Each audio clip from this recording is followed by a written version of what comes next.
It was a rainy Friday evening when she stumbled into the smoky glow of Rusty Wheels, a biker bar on the outskirts of town. The heavy doors slammed behind her and every head turned, leather jackets, tattoos, and roaring engines now frozen in curiosity. She was visibly pregnant, soaked to the bone, clutching her belly as if holding on to hope itself. No one knew her. No one knew her story. And yet, in that rough, intimidating space, she looked completely out of place. Her voice trembled as she spoke. "Please, I don't know where else to go. I need help."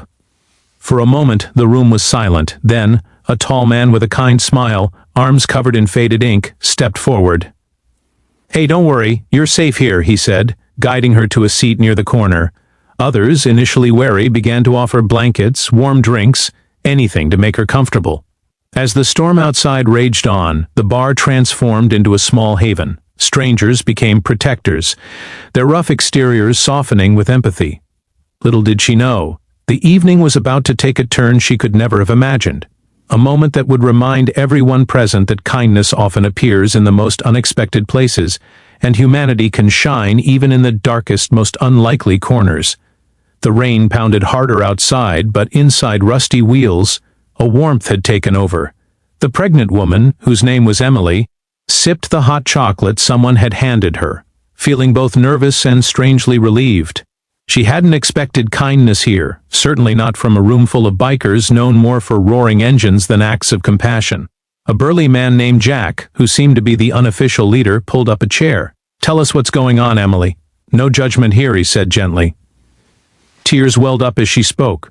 She had nowhere to go, no family nearby, and her car had broken down miles from home. Her doctor was out of town, and she didn't know how she'd make it through the night. One by one, the bikers offered what they could. Someone called a taxi, another ran to get diapers from their car, while a woman named Lisa, surprisingly tender and motherly, offered to stay with Emily until she could reach a safe place. But then came the twist no one expected. A sound of sirens outside made everyone tense. Emily panicked, fearing trouble. Jack calmly stepped out, only to return moments later with a nurse who had been nearby and heard the story from a passerby. "She's about to have complications. We need to get her to the hospital now." Suddenly, the rough bar had transformed into a scene of coordinated care.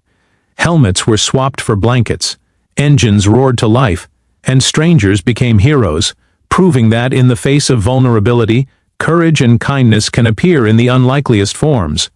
As Emily was gently escorted to the waiting car, she looked around at the bikers who had become her guardians for the night and realized something profound. Sometimes, help doesn't come from the expected place, it comes from the heart. The rain had slowed to a drizzle by the time Emily arrived at the hospital, her heart pounding not just from fear but from gratitude. Jack and a couple of the bikers stayed close, holding her hand, whispering words of encouragement. In those tense minutes, Emily realized she wasn't alone. Not really, not even for a second. Inside the hospital, doctors rushed her into the delivery room. The hours that followed were a blur of monitors, medical jargon, and the overwhelming intensity of labor. Emily's hands gripped Jack's arm as pain and fear collided, but the presence of the unlikely friends from the bar gave her strength. Outside the room, the bikers waited silently. They had never done this before, witnessed someone's life hanging in the balance. But they felt connected to Emily as if fate had placed her in their path for a reason. And then, a cry. A tiny, perfect sound that broke the tension in the room. Emily's eyes filled with tears as the nurse handed her a baby. Boy wrapped in soft blankets. He was safe. He was alive. Jack's tattooed arm rested lightly on Emily's shoulder. "See? You weren't alone." "You never were," he said, his gruff voice almost tender. Emily smiled through exhausted tears, realizing that the kindness of strangers had saved her and her child. In that moment, she understood something profound. Compassion doesn't wait for perfect circumstances. It shows up, sometimes in the most unlikely places, and it changes lives. The bikers had come expecting nothing, yet they gave everything. And Emily, once terrified and alone, now carried the memory of that night. A reminder that courage, humanity, and love often appear when we least expect them.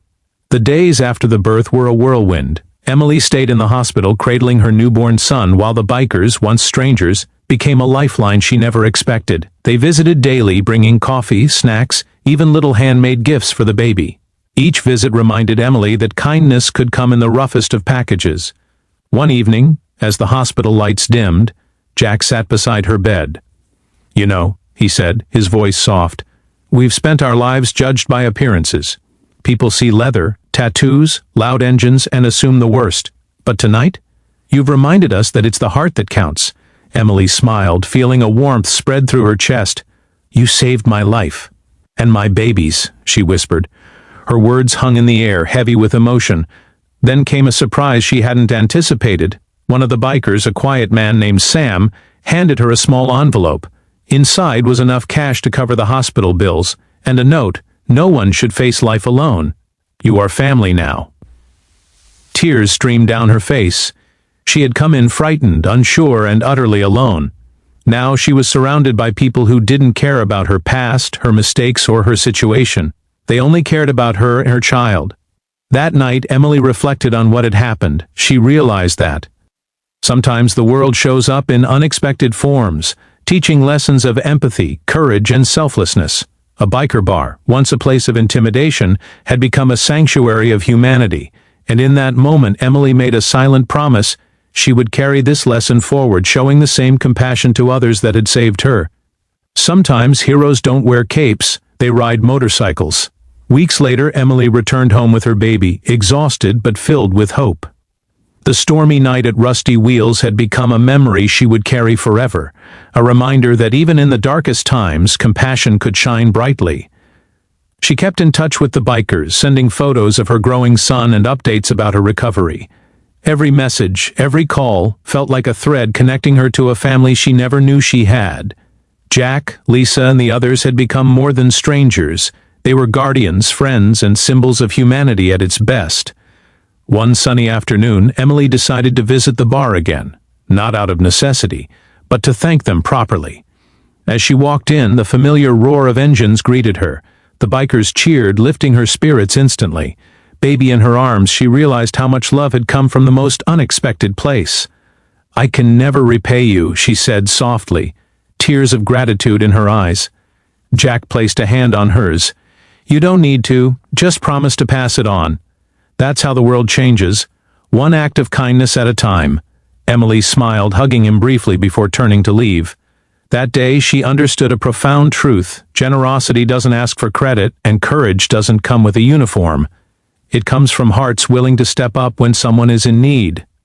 As she walked into the sunlight, baby cradled safely, Emily felt a quiet but powerful hope. The world wasn't always fair, but it was full of people capable of extraordinary goodness. And sometimes, the heroes arrive on motorcycles, in leather jackets, and with hearts bigger than anyone could imagine. Her life had changed forever, and she vowed to let the ripple of that night's compassion flow outward, touching countless others in ways she could never predict.